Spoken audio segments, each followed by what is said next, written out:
Welcome everybody to the Coin Show Hangout. This one is a very highly anticipated episode because we have a special guest that we have, you know, uh, we've been dying to get her on. Yep. She is going to be a really interesting guest, and let's just get to it. Let's bring her in. Oh, all right. Go for it. Here we go. There's that. So, She's coming. Welcome. Let's give a very warm Coin Show welcome to the model for the Sacagawea Dollar and Native American Dollar, Ms. Randy L. Teton. Hello. Hi. This is actually really exciting for us, and I think the whole story about how this came about is just so funny, Mike. Like Mike made a video when we were in Baltimore about some of the presentation coins, and I was sitting there just kind of scrolling through the comments, and I said, "Mike, look at this! Look who commented on this video on our video about the coin." And he was like, "No, really?" And I was like, "Yeah." She was talking about it. So from there, it led to us, shooting a message and saying, "Hey, you want to come hang out and talk to the awesome people that love coins?" And here we are. So we're so glad to have you. So welcome to the Coin Show podcast, to our Coin Show Hangout, which is a reasonable facsimile, but hopefully a lot more fun. Oh, yes. Well, gentlemen, I am so happy to be here. I have to say that when I seen the video of the VIP coins, I was two actually expressions is I was shocked because wow, after all this time, we're finally talking about those special coins from that event. And two, I made those coins and I never thought that they would be, I guess, being brought out now. Finally, Right. is what I have to say is finally after all these years. And it's been what, over 25 years? Yeah. I was just saying that 2000 or 1999. 1999. Well, yeah. So 2000 is when they. So give us a timeline. It's like, so when were you actually named the model for the, or when did you and Glenna do the yeah. Stuff? Okay. So when was I approached by Glenna Goodacre? The beautiful Glenna Goodacre. And I have to, first of all, actually, I want to say happy Mother's Day. Happy Mother's Day to all the beautiful ladies joining us. You guys deserve this day. We all do. So I just want to acknowledge that real quick. Celebrate mom. Celebrate mothers. I'm a mother of 3. I get it. I understand.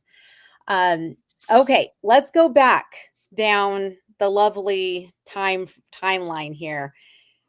We're going way back. This is when I was very young. I was in college at the University of New Mexico in Albuquerque. And I actually attended previously to UNM. I attended and graduated from the Institute of American Indian Arts Museum College in Santa Fe. So the acronym is IAIA, fun to say. But I had a lot of people that I knew there, and a lot of people don't know this, but I actually went to college with my mother. We attended college, had the same friends. She's in the museum field. That's the degree I was going for, was museum studies. For some of you that may have or watch Antique Roadshow, I actually wanted to be the Native American moderator to talk about our Native American history. I wanted to be on the Antiques Roadshow. Maybe that might happen one day. Yeah, let's not close that door yet. But that was my goal. And so while I was there, I ended up, after graduating from IAIA, I ended up furthering my education, went to Fort Lewis College in Durango, Colorado, lived in Durango for a year. I wasn't too fond of the campus, and so I ended up transferring to University of New Mexico. Now, while I was there, my mother stayed in Santa Fe. Glenna was commissioned by the United States Mint to come up with an image for this new dollar coin. And the new dollar coin would replace the Susan B. Anthony coin. Okay. A lot of people really disliked the Susan B. Anthony coin. A lot of people thought it was a quarter. They didn't like the odd shape that it was. They didn't like the image. I heard a lot of things about the coin throughout my representation with the U.S. Mint. And so while I was at UNM, I get a call from my mother, and she says, I was approached by an artist by the name of Glenna. I don't know who this is. And she says that she is working on a new project with the U.S. Mint where she had to come up with the design of Sacagawea. Now, here's something very interesting that a lot of people may or may not know. There are no actual images of Sacagawea. Okay. All we know are a few things. One, she's Shoshone. I'm Shoshone. She's from Idaho. I'm from Idaho. She was born in Salmon, Idaho, to be exact. I was born in Blackfoot, Idaho, which is about 2.5-hour difference. We're the same people. We're not the same band. Okay. When you get into Shoshone history, you'll find that the Shoshones as a larger nation were broken up by bands based on what we ate. So she was from the specific band of the salmon eaters. That was her people. I come from the Grand Teton area, the Wyoming, Idaho area. So little bit of some geographical differences, but still, we're still the same people. We're still Shoshone. But when she was chosen, it's interesting. Lewis and Clark sketched everything from flora to fauna to the landscapes to the people, the tribal people that they met, but no sketches of Sacagawea, which I find shocking, right? All we know is that she was short. I'm short. It's not by choice. But she was short, she was Shoshone. And so this is the information that Glenna had. And so she felt like she needed to have a muse. So she went to the local Santa Fe Indian Art Museum. My mother actually was working there. And she approached the gift shop and said, I'm in the need of talking to a Shoshone person. I need to talk to someone from that is Shoshone tribe. They said, "Oh, I think there's a lady that works here. She's Shoshone. So we'll have you talk to her." And that was my mother. So she goes and talks to my mother. And if anybody knows my mother likes to talk a lot. And it's just that she's filled with a lot of information, history. She's a former museum director. Yeah. And they talked for hours, according to my mother. And the last question Glenna had was, do you have any daughters? Because I would love, you're beautiful, but you're a little old. And I really need to capture the essence of a Shoshone girl that was about the same age as Sacagawea. And so my mother had her wallet and she took out the pictures and presented them. And then automatically Glenna said, I want her. And she pointed at my picture. I was actually in the 7th grade. I was in junior high, long hair. I have the dark skin. She just was like, I want her. And she said, out of all my daughters, she's the only one that's nearby. She's not in Idaho. She's here in New Mexico going to school at University of New Mexico. So my mother calls me up. She says, we need you to model. And I'm just like, my modeling days are done, Mom. You don't have control of them. Because when I was younger, my mother would pull me into special projects that the museum would have. Okay. So I was in a couple of commercials when I was younger. And so she said, well, this lady, she's working on a project with the United States Mint and it's about Sacagawea. And I just thought, you know what? This sounds interesting. And so I said yes. And she said, okay, well, she's going to rent you a car And I think that's really what sealed the deal, is that she was going to rent me a car because I was in college. I was living on campus. I was a college student. So she rented me the car. I went to Santa Fe. Long story short, we talked for hours about Sacagawea. We shared our Shoshone perspective. We shared the knowledge of how we felt as Shoshone people about this amazing young woman, Sacagawea. Okay. There's not a lot of books that were written about Sacagawea in the 90s. Okay. So Glenna really was soaking up all this information. And one thing that we stressed to her was, I am not going to show up to model for you in a t-shirt and jeans. We need to make this culturally authentic. And what that means is that we are going to have to reenact basically what Sacagawea would have worn. And that would be a deerskin dress, not fully beaded, because again, she was stolen. She was misplaced. She was with another tribe. It wasn't her people. So therefore, the beadwork is not going to be a Shoshone beadwork. It could be, but again, she was enslaved. She was given to this man as a wife. And so Glenna knew a lot of people in Santa Fe. She called a local gallery. And the next day that I showed up, she told me, well, I found a dress for us. And I was scratching my head thinking, where did you get a dress within 24 hours? She said, I have a really good friend at a local gallery. I won't say what gallery. And she said, they're delivering it in an hour. I was so nervous because I wasn't sure if I was going to fit this authentic 1800s circa year, right? Dress. Wow. I was in college, you know, you have that college weight, right? I just was nervous, you know, and being of a museum, having a museum degree, one, you never put on a piece, an item from the museum exhibit. Okay. So they knock on the door. I'm thinking, oh my gosh, I better fit this dress.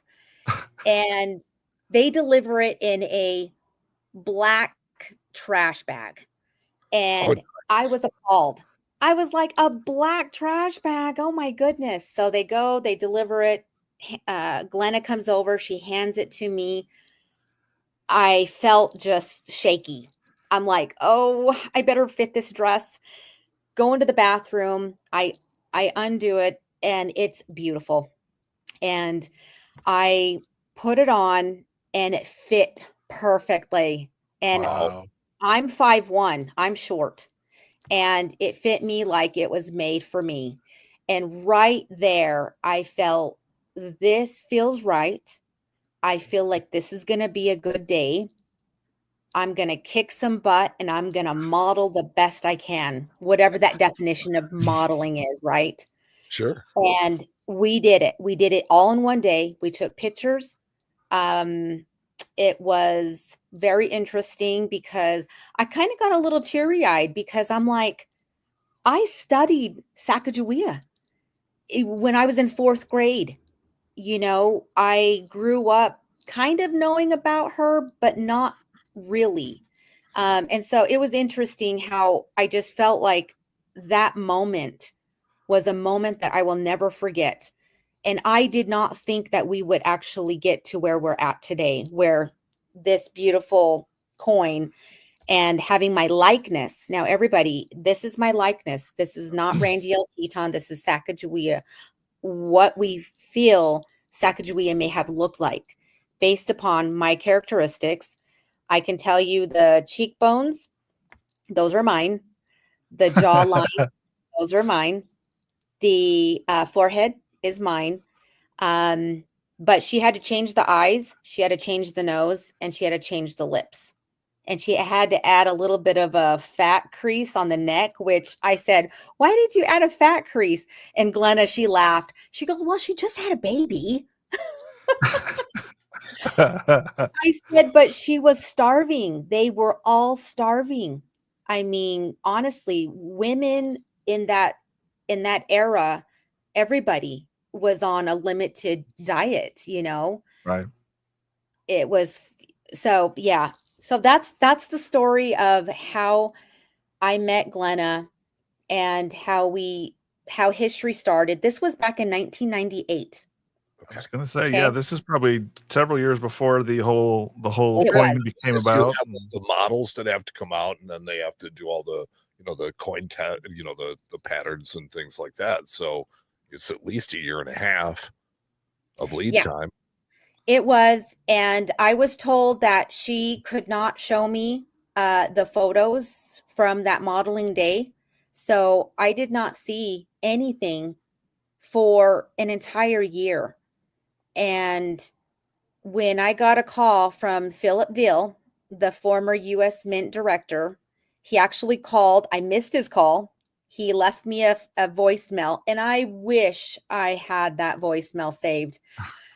This was the college dormitory's answering machine. It wasn't mine.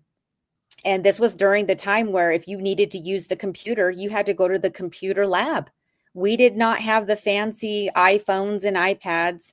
And so I remember coming back from class and my light was blinking on and off. And it was Philip Dill. And he said, "Congratulations, Randiel. You and Glenna were selected as a finalist. And those designs will be posted on the usmint.gov website." Keep in mind, I had no idea what I, along with everybody else in the world, were going to see. It was the first time I got to actually see and witness with my own eyes. I could not sleep all night. And he said they're going to be posted 6 a.m. Eastern time. That was 4 a.m. Mountain time. So all night I woke up, at different hours, and 3:45 I jump up, get ready, and I go to the computer pod room. Only one in there, and I log in, and all I see is the first picture pop up, and it's me. And it was like looking at a mirror, and I couldn't believe it. I was like, "Oh my God, this is not a Randy L. Teton coin. This is a Sacagawea coin." I was confused, but I was happy because I'm like, "Oh my gosh, I'm on the web. I'm on the internet." So I go and print, and I had a stack of the printouts of all my faces, and I sent them to my grandma, and she was alive at that time, and she just couldn't believe it. She didn't understand what was going on. Like, why is there a new coin? And how did you get on? How did you get to do this? She didn't understand. I had to really explain to her. So It just seems like That almost is like the such a perfect. cool story. It is. It's like the perfect storm. You just happened. Your mom happened to be in the right place at the right time, and then yes. it's amazing. It's really neat. And did you think back then when you saw the first design of the coin that 25 years later we would still be making coins with your likeness on one side? No, no. I Yeah. honestly thought that this was going to be 1 year, the year 2000. I recall that in Indian country, I was celebrated. I was on a lot of magazines. I had a lot of interviews. I was asked to be in a movie about Sacagawea, and I just kind of felt like it was a real whirlwind of chaos, a lot of requests, and I felt that, you know, I I'm still going to college. I'm still in college, and it was very important to me personally to finish college because I'm the first in my family to this day to graduate with a 4-year degree. Wow. And so it was a big deal for me. And honestly, I think back in 1999, um, that's when I was going to a lot of functions with the United States Mint. Yeah, I think I saw a picture of remember. you standing next to like Hillary Clinton and somebody Yeah, else at one of the functions, and I was yeah, like, that wow. was in the fall. Goodacre. Yeah, that was in the fall Yeah. of 99. And I can And imagine it was just I a whirlwind graduated. of events and Yeah, yeah. Sorry. yeah, I graduated in 2000. So You know, why don't we could actually talk about what brought us together in the first place, which was these peculiar strikes that were, you said you made these, right? At the different and I have a question launches? because as I talked to you the first time, you know, you had commented on our Facebook post that you struck them in Philadelphia. But James Segal Yep. was talking about ones that were struck in Denver. Did you strike these as well?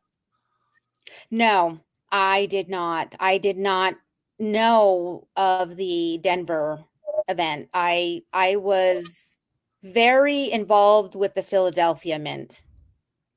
Because that was the actual launch of the coin. Yes, I did a lot of events. Honestly, I wish we had cell phones during that time. I wish that social media was as big as it is today, because I would have got a lot of really cool reels. I could have went live in a lot of situations that I was involved in.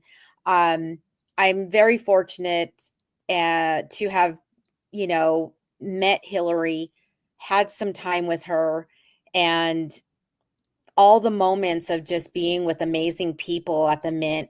I got to go in the background of the Philadelphia Mint, and I got to hold my hand out and have all these Sacagawea coins nice and hot. I was going to In say, my weren't they hot? Yes, they were, but not too hot where it hurt. It hurt my hand. It was just amazing. It really was. I wish that my kids were able to see what I was able to see. Now, I don't have a relationship with the United States Mint. I really wish I could, because I'm still alive, and that's me. And if they need some help in pushing out or promoting, I mean, I'm here. Well, we just have to get your name out there a little bit more, you know, so let them know that you're available. Speaking of which, so we only asked this once, and we're going to ask it, you know, now at the beginning of our thing. If you wouldn't mind, give us a like, give us a subscribe. You know, everybody is here. Thank Randy L for showing up for us, because this is it was kind of a different time frame than what we had originally discussed. But to be very honest, she wanted to be with the listeners. She wanted to be here to answer your questions. And I think that's really cool. I do You have a want to couple of fire a questions. couple? Yeah, Oh, I go do, ahead. but I have a couple of questions just from a more personal standpoint of, so you said it was kind of, you know, really surreal to see your image on a coin. When they changed it, did it make you start to think about are you ready for, you know, them to change it and to not be on the coin anymore? And has it made you more of an advocate for using a dollar coin?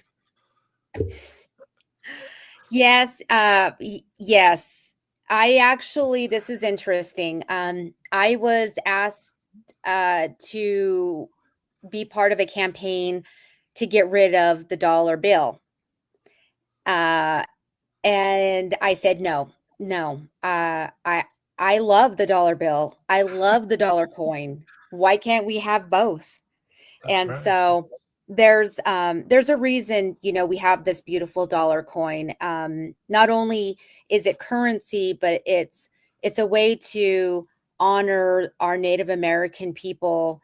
And honestly, if it wasn't for the committee that I believe it was the United States Coinage Committee, uh, that had this long list of women to replace Susan B. Anthony, and I found out that Sacagawea's name was on the back side of the sheet of paper, long list of women, and she was on the bottom. Oh.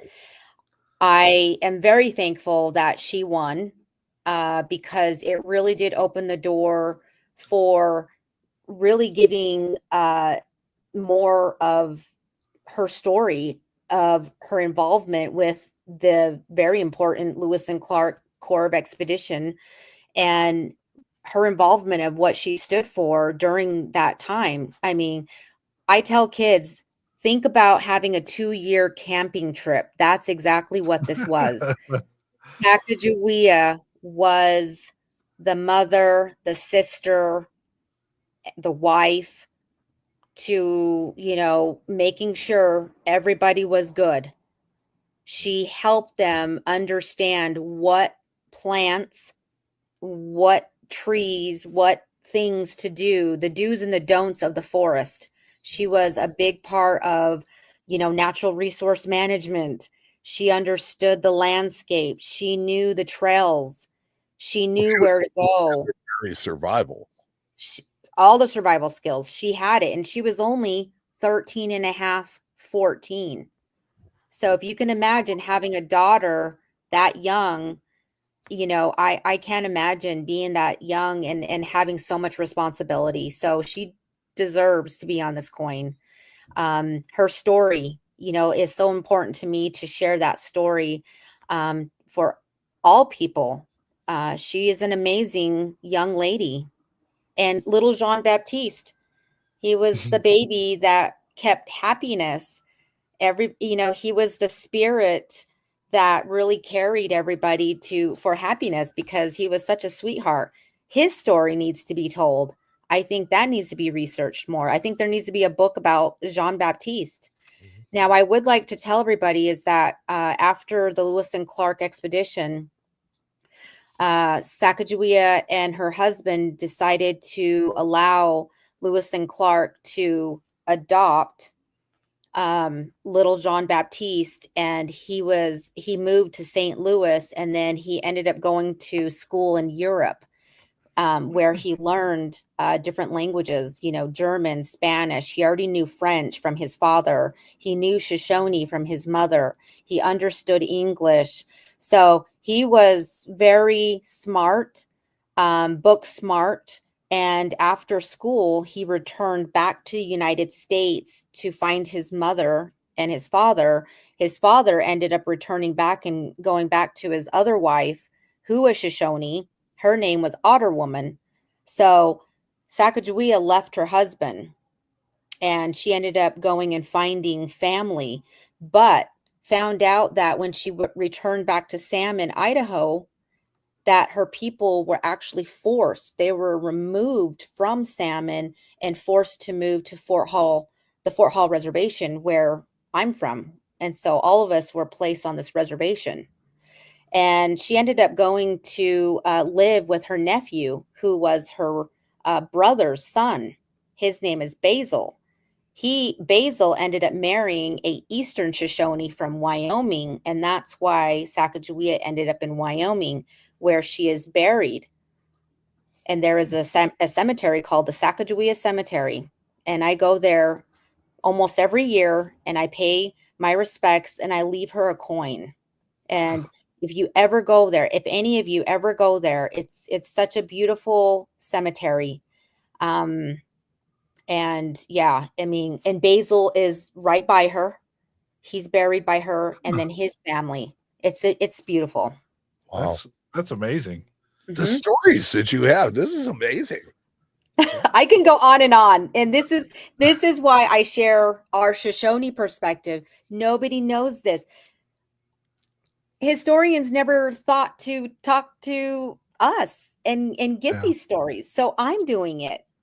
So, well, you're doing the Lord's work. God bless for that. So, thank you. It's like you've been here, and we have ignored the listeners for all this time. So, the questions and see what they have.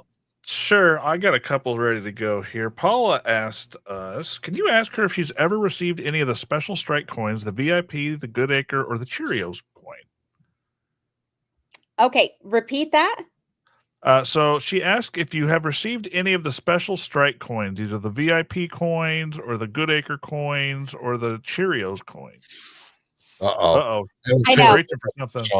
I'm reaching for something. And my child moved my coins. Oh no. Uh-oh.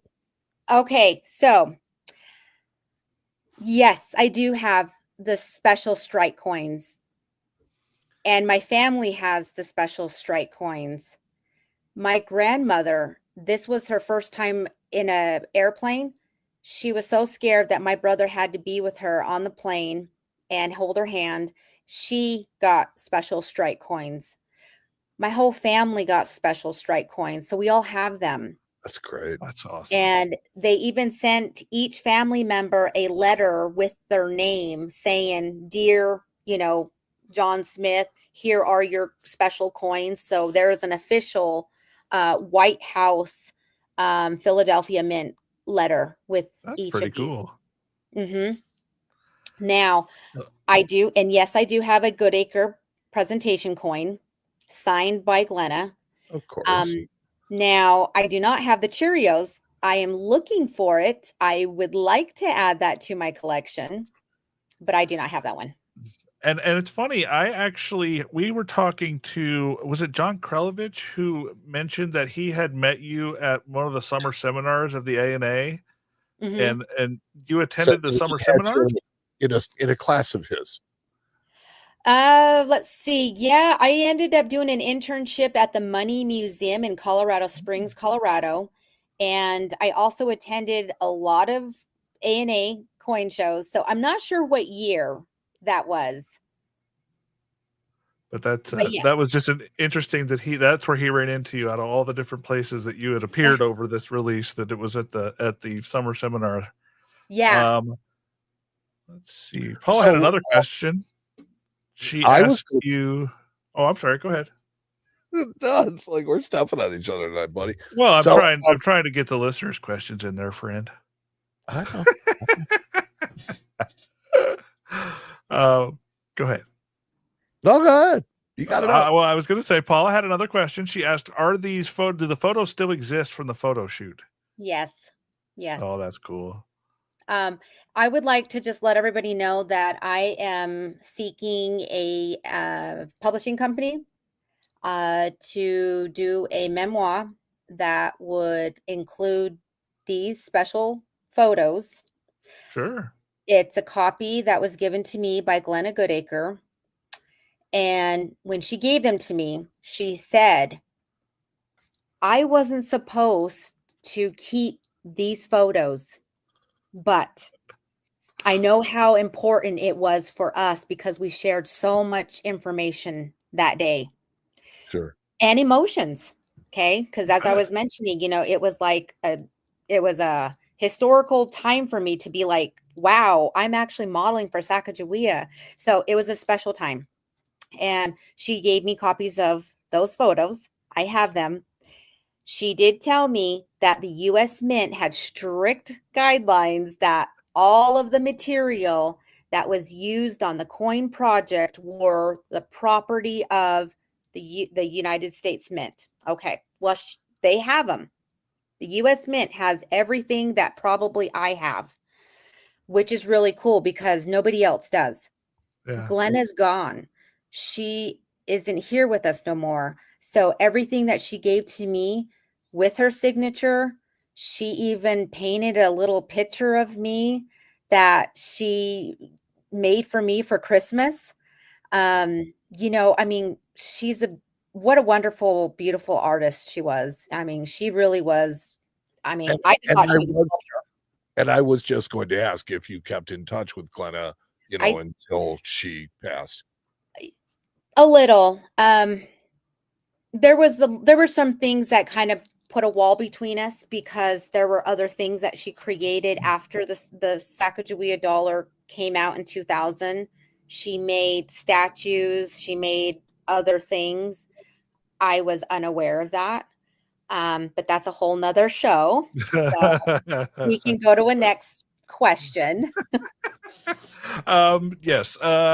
Somebody wanted us to ask you, ask Randy what Teton means, please.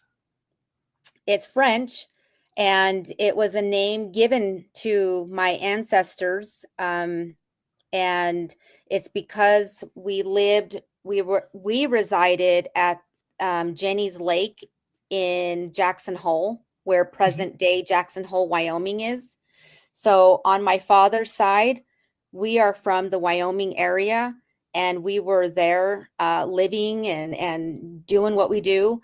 And then we were moved out. We were told, you guys need to join Chief Washakie and go to Fort Washakie, Wyoming, or go to Fort Hall, Idaho. And my ancestors ended up going to Idaho because there was also a railroad line being created at that time near the Fort Hall Reservation, where there was jobs, there were services being provided by the federal government versus what was going on in Wyoming. So it's really interesting history. I love history. That's one of the reasons why I went into museum studies, is because I grew up around this history, understanding it, but that's what happened to my family. So we are relocated by force. Okay. So when the federal agents were doing their census, so they were every year they would have a lineup of all the tribal people, families, basically the men, folk, and they would say, "What's your name?" And you got to keep in mind, our people did not fully understand English. So they were like, "What's your name?" And they had a translator who was learning English, and he would speak in Shoshone and say, tell them your name. And our people did not have first and last names. We only had one name. So in Shoshone, my Indian name is Meadowlark, which is translated into Hedo. So that's my name in my community, is I'm known by Hedo, which is Meadowlark. So I didn't have a last name a long time ago. So when they asked my great-great-grandfather, what's your name? They put down Man Teton, because he said Teton, because that's where he came from, is the Grand Teton area. Wow. So that's how we got that name. Now, that's another book I would like to write, because we are the original Teton family from Jackson Hole. And even though we're not there living, that was our ancestral lands. That's where we come from, our hunting grounds. That's where we collected and you thrived. So wow, thank you for asking that's that really question. Cool. Mm-hmm. Yeah. Mike, did you have one you wanted to ask, or are you good? Well, I was going to share that one of my favorite Native American dollars is one of the ones that was issued, I want to say last year. No, it was last year for Maria Tallchief, who was a prima ballerina and is a Chicagoan. So that was a moment of pride for us here too in Chicago. That was, Yeah. Really the design. It's how do you feel about the new the changing design every single year that's the series? I think it's great, but I would like to be part of the selection committee, because I don't know if they have I'm trying to be sensitive to what I'm going to say. I think I know where this is going. Yeah, no, I mean, are there any natives? If you're going to select Native Americans, do you have real, true reservation Native Americans on the committee making these selections, having these discussions? Honestly, that's why I'm saying is I wish I had a relationship with the United States Mint, because I am from the reservation. I grew up in the tribal museum. I understand our language. I understand the history. I understand why we're fighting for what we're fighting for, treaty rights today.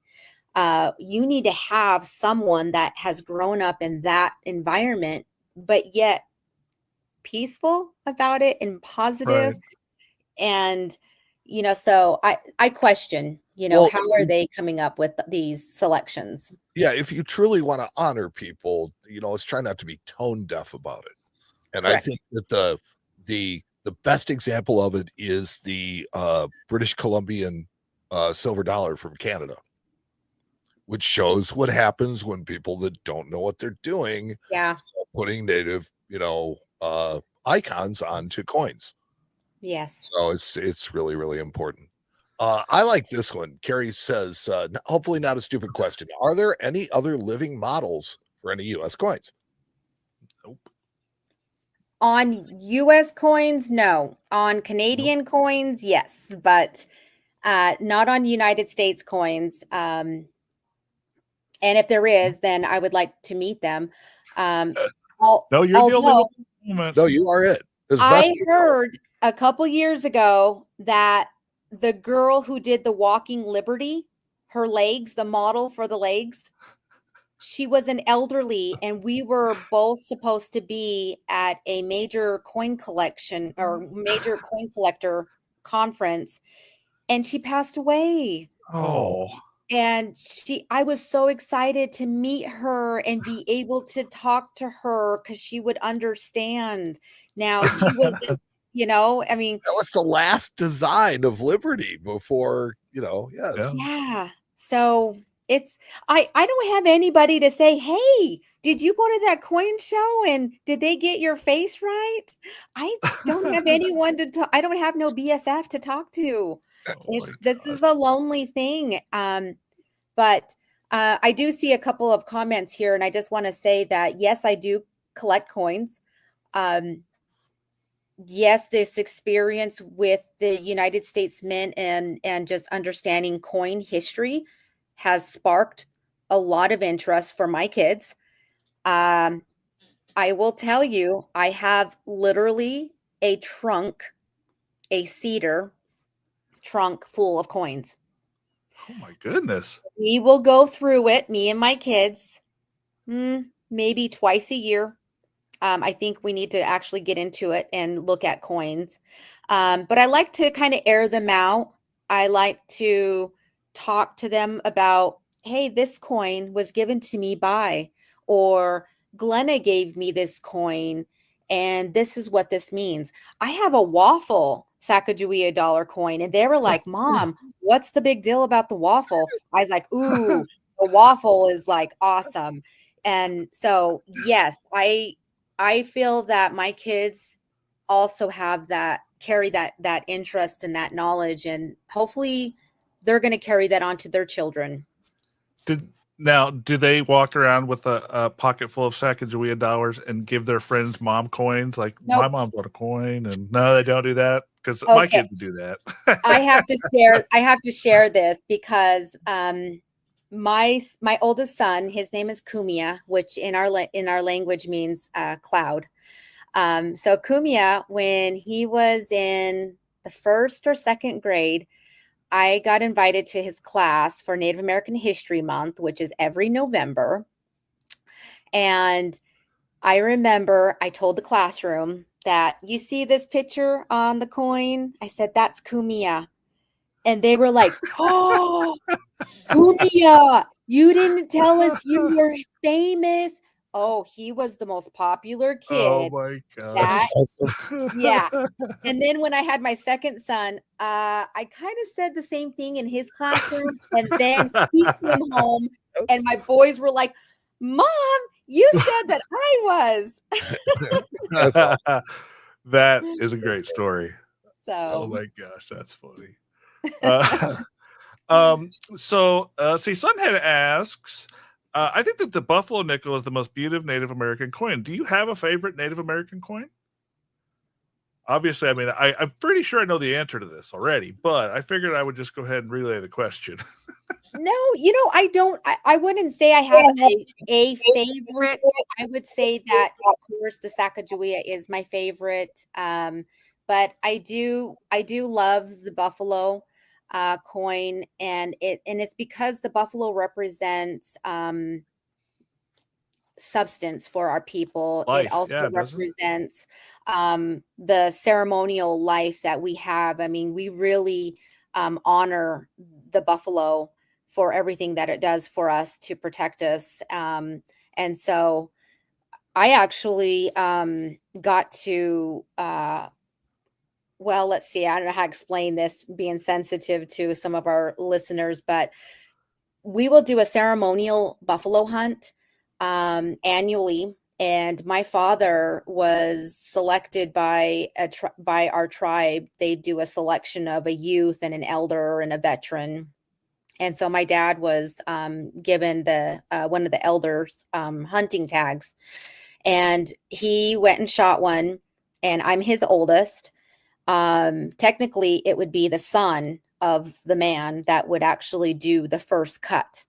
Well, being that I'm my dad's oldest, he let me do the first cut of this fresh kill.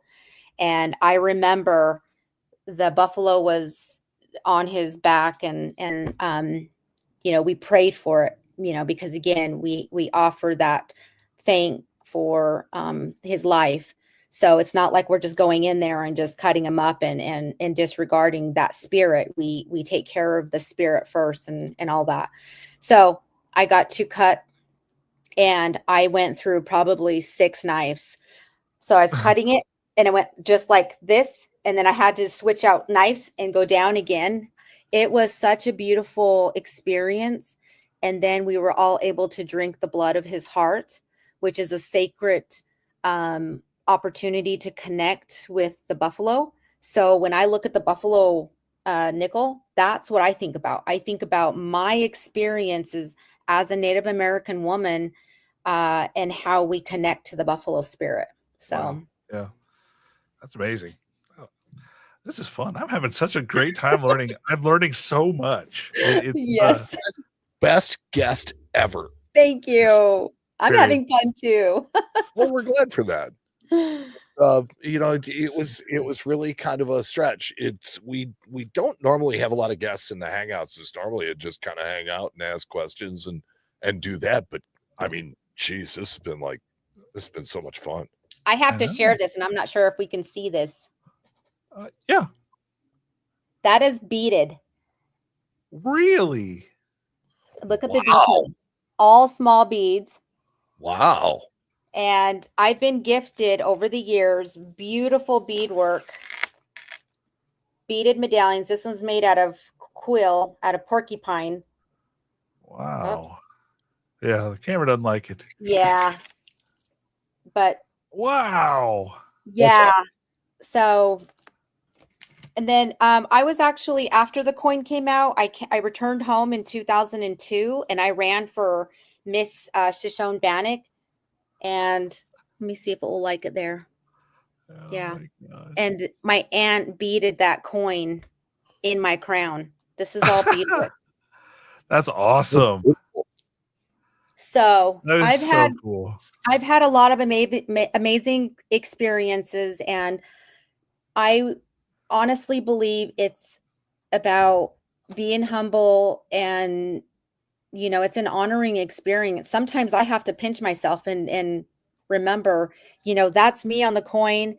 And there's just been a lot of amazing opportunities in my life since the coin. But I will have to say, I don't let it get to my head.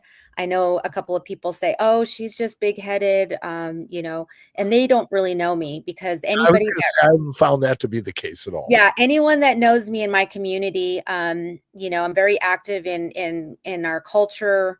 My family is very active. As I shared, my dad's a hunter. It runs in our family. I have my 2 sons. I want them to become future buffalo hunters, because again, that's just part of our way of life. Sacagawea being Agadika, which in our language means salmon eater. Very thankful for her history, and very thankful for her doing what she did. I mean, she was forced. And it was a survival. She was trying to keep her baby safe and make it home. That's all she was doing. But during that 2-year period, she had to teach these men how to live off the land and make small traps to catch the squirrels and the gophers, anything that they can eat, because it was really hard, because these men were all from St. Louis or from the city life. They did not know what they were getting themselves into. They just thought, "Oh, yay, this is like an opportunity of a lifetime." She was a white flag for them, because a lot of tribes all were honest. When I was involved with the Lewis and Clark Trail event one year, there were a lot of historians, a lot of people from the different tribes that met the Lewis and Clark, and they all honestly said, "We were about to kill those white men if it wasn't for Sacagawea." their curiosity was piqued because they seen an Indian woman and a child, and they thought, okay, what's going on here? They were curious of why these hairy faces, that's what they called them, the hairy faces, they all had full beards. Yeah, hairy face. Wait a minute. So, yeah, I see it. It's like when they sign on for this, they're thinking camping jamboree, and what they're really signing on for is Naked and Afraid. I mean, it's survival out there, hardcore, with nothing out there to protect you. And Sacagawea really did figure into their actual survival. If not for her, they never would have made it. Never. I don't think they would have made it past a year. The cold, the waterways. I mean, we don't have roaring rivers going from North Dakota all the way to the Pacific Ocean. We've got rivers and lakes, and I mean, it was very in the way too. There's tons. And during that time, it was trails. That's where you had to have horses. And so I'm very thankful for everything that she did. And I don't take full credit. I am simply here to represent her and be her voice. And if I could ever ask for one wish, it would to be able to meet her. I would love to meet her. I would love to talk to her and really understand what she went through and get to meet her baby. She had 2 children too. She had a baby girl after they returned. And the baby only, got sick close to a year. Her name was Baby Lizette, and she died. And so we believe, and being a mother, I believe she got depressed. I believe that's the reason why she left her husband. She didn't have Jean-Baptiste. Jean-Baptiste was in St. Louis or in Europe at that time. Her husband was not the greatest husband. He was very cruel to her. This was all written down in the Lewis and Clark journals. There were times that Lewis and Clark both had to take her in to keep her safe because he was verbally abusing her, possibly physically abusing her. So, I mean, her story is one that needs to be told. We can't be secretive about it. We need to talk about it openly. This is a young teenage girl, and she did so much, and she contributed all of this to United States development. So, and what a really great job you do telling that story and representing her. I think it's really admirable. It's very cool. We're really super proud to have had you on. Thank you. Very great. Well, is there anything you want to say before we let you go? Any words of wisdom? I want to put a thought into your head, Radiel. I want to put this thought into your head. Maybe you should think about applying to be on the Citizens Coinage Advisory Committee. I have. I think having somebody like you on that committee, you qualify for several of the positions on there. Yeah. Well, but why can't they just create an honorary seat for me? I mean, that's true.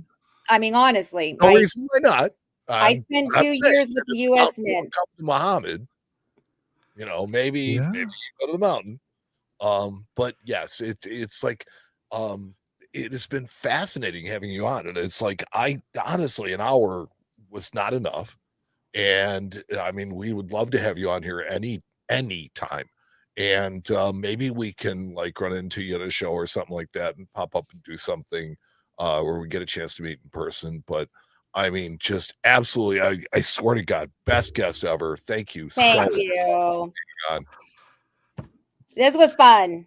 Oh, well, we were glad you had a good time, and thank you again for passing us all of the knowledge and wisdom and amazing stories that you had to give us. So, I just wanted to say too, my son just handed this to me. Oh goodness, I don't think you guys can see it. Oh no! Oh, it's an axe. Oh, no. Okay, it's an axe. There you go. Axe down and back away slowly. Oh wow, oh, very cool. That's beautiful. Yeah, stone axe. Yep, he does it obsidian, and yeah, he flint naps. Wow. That's cool. That's beautiful. He's carrying on our culture as well, and I didn't force him. He did it all on his own, and I think it's because of just the history that I have to share about our people, about the coins, about Sacagawea, and just how we survived, how Sacagawea survived. So thank you guys so much.